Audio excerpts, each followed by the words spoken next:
координативен состанок. Благодарам за благословенството. Най-напред един вовед ќе давам за нашите надлежности како Општинска изборна комисија.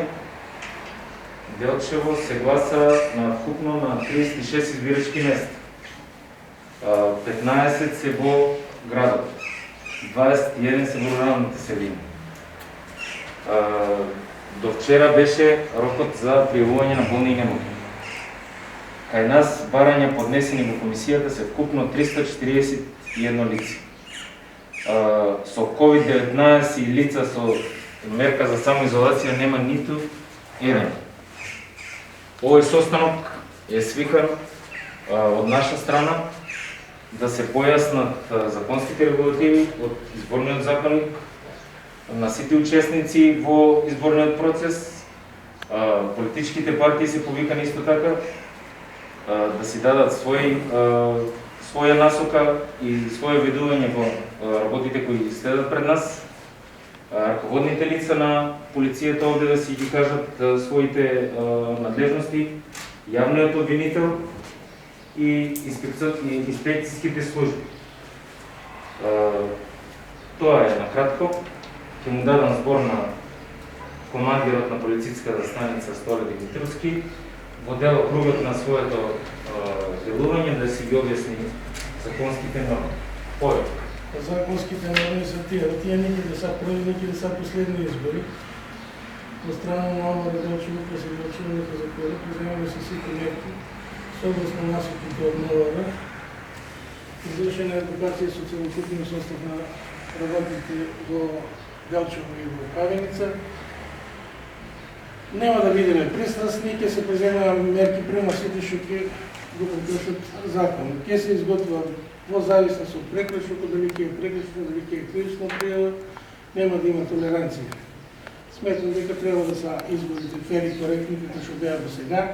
За 29 годишно мое искуство до сега не е имало освен еднаш проблеми на изборите на решително тивише 2001 ако се налажа и очекувам да бидат фер.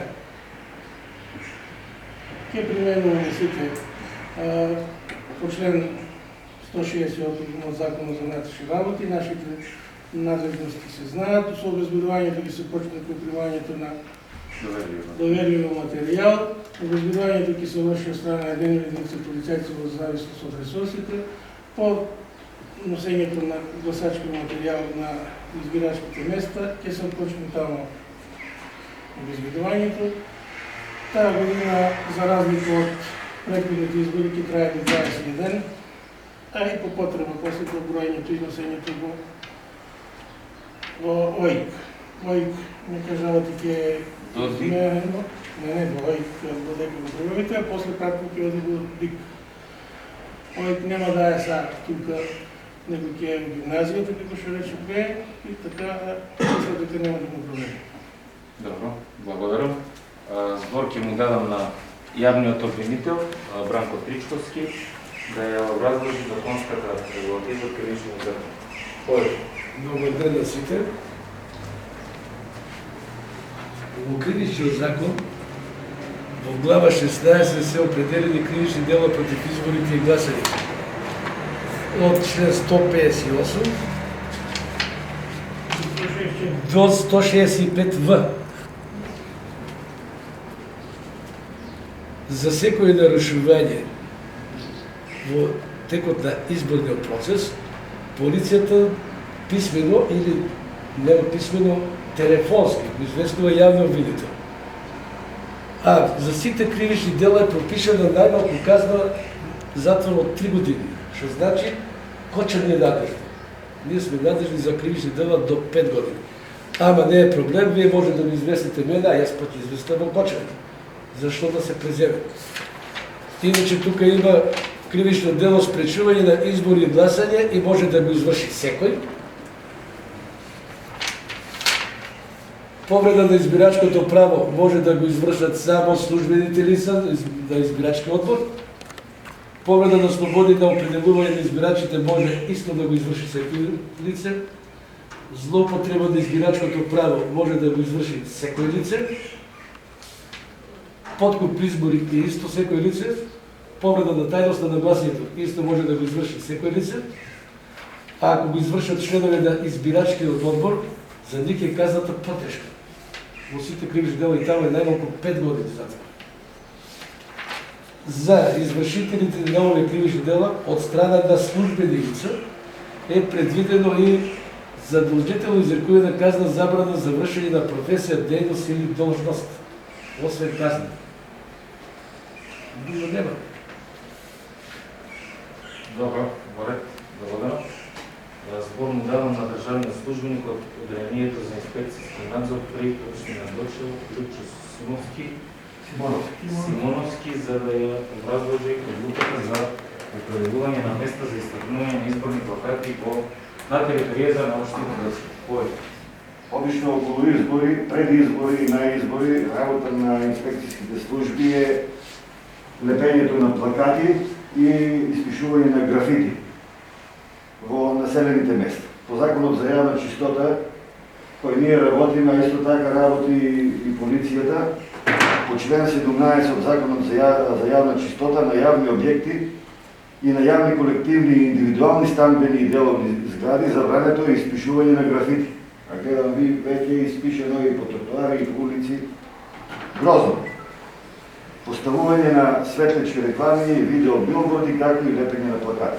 По исклучок од став 1 на овој член од законот, на места и објекти определени за таа намена од страна на општината, а вие веќе е определено места, општините во градот Скопје и Скопје можат да поставуваат светлички реклами, видео билборди и да се лепат плакати. Значи, недозволиво е на други места, освен на тие определени од општина Делчево, да се лепат и испишуваат графити. Казнени мерки, обично на секои избори има прекупување од двете страни на политичките партии. Казнените мерки се само за физички лица. Треба тука јасно да видиме дека политичките партии не може да се казнуват и правни лица, единствено се казнуваат физички лица кои ги се фатат на лице место, кои вршат лепење или испишување на графити на недозволени места. По член 33, глоба во износ од 50 евра, став 1 на линеја на јавни објекти се испишуваат графити, црта или лепи плакати. Член 17. И за приватни објекти со согласност на Председателе, освен во закон за јавна чистота, во изборниот законник са пропишани прекршоци. И таму има и за правните лица и за партиите, организаторите на изборите. Не само закон за јавна чистота. Може организаторите Закон за изборниот законник там са предвидени прекршоци и за правни лица. И за физичките лица. Молба е до представниците на двете партии, до ВМРО, ДПМН и до СДСМ, едно забелешка, нотирана од наша страна, пошто ние веќе сме 5 години тераме избори, веќе сме искусни. Имам јас видено многу ситуации. И од едната партија, и од другата партија. И графити, и кинење плакати, се значи на видно. И тројки, и двојки пред избирачки места, и насочуваат народ, и пропаганден материјал дават, значи се. Овде имаме попуштано на едната страна, имаме и на другата страна попуштано. Како што кажа колегата Симоновски Лјупчо, нема никаква пријава да се има. 3 години, 4 години избори, ние од кого сме, нема на никој пријав. Би ве замолил вашето членство да се одржите со останоци, да се ги едуцирате луѓето, да си немаме проблеми. Ке пуштаме представки, директно веќе нема да толерираме никој и никого. Графити, герили што се прават пред избирачко место, немаме ние како општинска изборна комисија ресурси. Па да белиме, па да правиме, па едните пријавувате, па другите пријавувате, ни сварате на нас притисок, едноставно не можеме да функционираме. Ние не можеме да функционираме, ја ви кажувам отворено. И на двајцата ви кажувам. Едните пријавуваат, другите пријавуваат. УМС било, СДММ било, овој бил, оној бил. Ние гледаме све, не сме ние слеп, не сме ја само комисија. Правиме обиколки. Овластени представници гледаат све. Тоа некој го нотира и го пушта негде. За ваша среќа спречена од наша страна. Спречено оваа година имавме состаноци ljudi насоки да нема значи попуштање во таа насока. Одржете се состаноци, ова што е све излепено, што е направено, тоа графитите што се. Тројка, 14, тоа да биде избришено пред избирачките места. Снимете тука, Ванчо Фраке е тука. Ја мислам дека од тројка ќе има 14, кој ќе предомислиш ако си има веќе Не, има тройка, па пред нея ставено кец 13 е направена таа тройка. За плакатите е, некој демократски амбиент има, поделено, тука е лепено не е, но не е извршени за тоа никога. Лоши договор за това е направено, защото не има... Договор са има, после кога ќе се жешти работа, дека има проблеми, ја знам. Состанок тој е у таа насока. Одржете си состаноци, да си немате и вие проблеми и ја да си немам проблеми. Дали ќе не фанат уште избори, не знам. 5 избори се ми поред. Никогаш не сме пуштали представки, никога.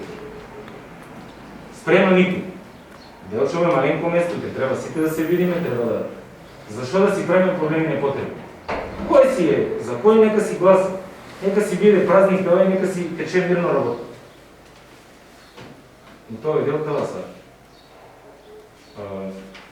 И кој он кој нас нема гласање, второто има. Кажа, тоа само изолација, кажа. Само заборих да кажа дека е заклучен избирачки список на 1.7.2020. Купно право на глас на територија на општина Делчев има 14.680 граѓани. Сега збор му давам на началникот на полициска станица Делчев, Зоран Багиски. Ново на Делчев, Зоран Багиски, во доменот на својата надлежност да ги објасни. Надлежноста што спомнаа командирот е да не се повторува, чисто. Ќе пратиме, ќе следиме. Забрането е значи носење на маска со партиски символи, не на самото. Секако партиски символи не се маски. Се смета како агитација што е казано со закон, така да го Прекршоци во законот до изборен закон, тука е кривични делца. Да. това го третираме како прекршок. Нема кривично за тоа. Закон за изборен закон има прекршоци. Лепи се плаката, врз плаката е прекршок. Ако Тоа дојде со това се плакати е прекршок. Закон изборен закон. ако дојде на гласање со да речем маска со Треба да биде вратен. Па би дека тоа има прекршок. И да ги обавестите Па да е на без пропаганден маска се материјал. пише налог. Инструкциите се таквија, за да ни спадне после те нас не врашаат, те нас не казнуваат. Може избирачите во одбори ќе даваат тамо на гласачите маска они? Гласачите обавезно без маска нема да ги пуштаат прво кај нив. У ходнику без На влезе на маска школата нема да биде нема да пуштен бидат никој. пуштени. и треба Без маска се пише налог. Да, вие си го знамате полицијата за да не се маска така.